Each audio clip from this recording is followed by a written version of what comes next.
ছিলেন নিকোলাস সেন্ট্রাস। তিনি বলেছেন ইউ বিকাম ইউর কনভারসেশন। তুমি সেটি যেটি তুমি বলো, তুমি সেটি যেটি তুমি বলো।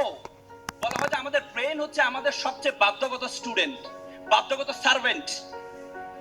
তুমি যদি ব্রেনকে বলো আমি সেরা, ব্রেন বলবে ইয়েস স্যার তুমি সেরা।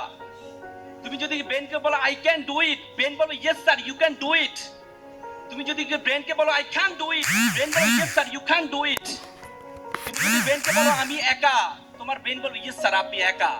তুমি যদি বলো তাহলে এই দুনিয়াতে জীবন রেখে লাভ নাই, তোমার ব্রেন বলবে ইয়েস স্যার সুইসাইড করেন, দুনিয়াতে জীবন রেখে কোনো লাভ নেই। তার মানে ব্রেন হচ্ছে তোমার সবচেয়ে বাধ্যগত স্টুডেন্ট। সে ব্রেনকে তোমাকে বলতে হবে তুমি সেরা। এপিজে আব্দুল কালামের নাম শুনেছেন? তিনি সকালে ঘুম থেকে উঠে 5টা বাক্য ব্যবহার করতেন সব সময়। সকালে ঘুম থেকে উঠে তিনি বলতেন, প্রথম সেটি বলতেন আই এম দ্য বেস্ট।